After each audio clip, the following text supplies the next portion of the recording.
আসসালামু আলাইকুম দর্শক, আজ আপনাদের সামনে আবারও ভিডিও নিয়ে হাজির আমি সাইফুল।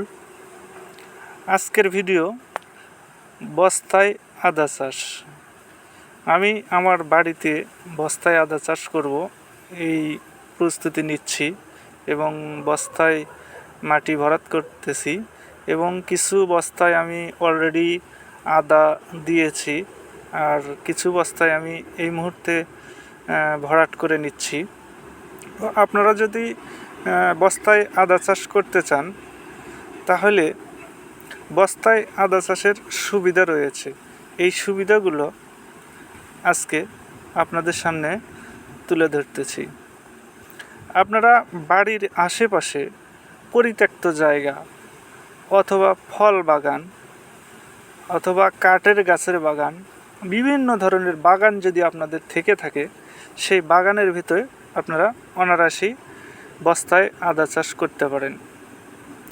এই বস্তায় আদা চাষ করতে হলে আপনাদেরকে মাটি প্রস্তুত করে নিতে হবে। আমি যে মাটিগুলো প্রস্তুত করে নিচ্ছি এই মাটিতে আমি সর্বপ্রথম মাটি অন্য জায়গায় থেকে সংগ্রহ করেছি। এই মাটির ভিতরে আমি প্রচুর পরিমাণে জৈব সার এবং রাসায়নিক সার, এই সারগুলো আমি দিয়েছি এবং সাথে অবশ্যই আমি ট্রাইকোডার্মা দিয়েছি এবং আরও অন্যান্য পদ্ধতিগুলো যেগুলো এর ভিতরে দিয়েছি। আমি আরও যে রাসায়নিক সার বলেন, কীটনাশক বলতে আমি এর ভিতরে ফুরাডান দিয়েছি। তো আরও অনেক কিছু দিয়ে এই মাটিগুলো প্রস্তুত করে রেখেছিলাম আমি। সেই প্রস্তুত করা মাটিগুলোই বস্তা করে আমি সেই বস্তাতে এই আদাগুলো দেখুন দর্শক, কত সুন্দর আদা, অনেক সুন্দর গাছ হয়েছে। এই আদাগুলো আমি এই যে বস্তা, সারি করা বস্তা দেখতে পাচ্ছেন, এই বস্তাতেই লাগানো হচ্ছে। তো আমি যদি বলতে চাই, আপনারা যে মাটি প্রস্তুত করবেন এই মাটিতে আপনারা অবশ্যই মাটিতে ছাই এবং জৈব সার এবং আরও যদি পারেন আপনারা অবশ্যই এর ভিতরে যে গরুর খাওয়ার তুষ বলেন অথবা গুঁড়ো বলেন, এগুলো যদি মিক্স করেন তাহলে ভালো হয়। তো এই জমিতে যে আদা দেওয়া হচ্ছে আজকে, যে আদাগুলো দেখাইলাম আমি, এই আদাগুলোই এই জমিতে আজকে এই যে বস্তায় দেওয়া হচ্ছে। এটা কিন্তু একটা পরিত্যক্ত জায়গা। এর ভিতরে অবশ্যই আপনারা দেখতে পাচ্ছেন যে চতুর্পাশে গাছ, এক পাশে বাড়ি, অন্য পাশে বাঁশঝাড়, এইরকম পরিত্যক্ত জায়গায় কিন্তু আপনারা অতি সহজেই আপনারা আদা লাগাইতে পারেন।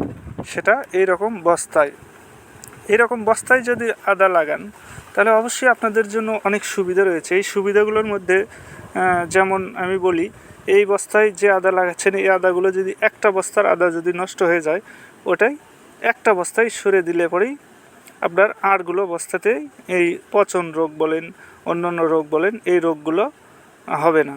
তবে দর্শক, এই যে বস্তায় আদা দেওয়া হচ্ছে, অনেকেই অনেক কথাই বলে, 2টা 3টা 4টা, কেউ বলে 1টা, তবে এখানে 2টা করে আদা দেওয়া হচ্ছে প্রতি বস্তায়।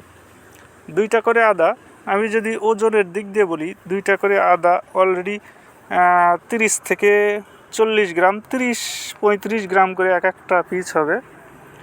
আর 30 গ্রামের ঊর্ধ্বে হবে না, 2টা আদা 60 গ্রাম। এই আদা এই বস্তাতেই দেওয়া হচ্ছে দর্শক। এখানে প্রায় 3000+ বস্তায় আদা চাষ করা হচ্ছে।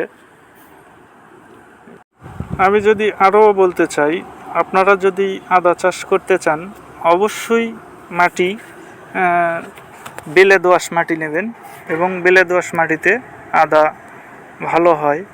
এই বেলে দোআঁশ মাটিগুলো যদি বস্তায় ভরাট করেন, এই বস্তায় এই মাটিগুলো জমাট বাঁধবে না। অনেক বৃষ্টি হলেও এই মাটিগুলো ফাঁপা থাকবে। আমার গ্রাম্য ভাষায় যদি বলি, তো এই মাটিগুলো একটু শক্ত হবে না, নরম টাইমে থাকবে। তো এই ধরনের মাটিতে যদি আদা চাষ করেন তাহলে অবশ্যই ভালো হবে।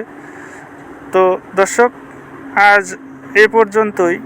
পরবর্তীতে এই আদা চাষের যে ভিডিওগুলো নিয়ে আসব, এই ভিডিওগুলো অতি গুরুত্বপূর্ণ হবে। কিভাবে কি করব, আপনারা হয়তোবা অনেক ভিডিওই দেখেন ইউটিউবে, আমি বাস্তবে যেগুলো করব, এই জমিতে কি কি দেব, কি সার করব, এই নিয়ে আপনাদের সামনে আরও ভিডিও নিয়ে আসব পার্ট বাই পার্ট। আমি যখন যেটা করব তখন সেই ভিডিওই আমি আপনাদের সামনে নিয়ে আসব। দর্শক, আজ এই পর্যন্তই।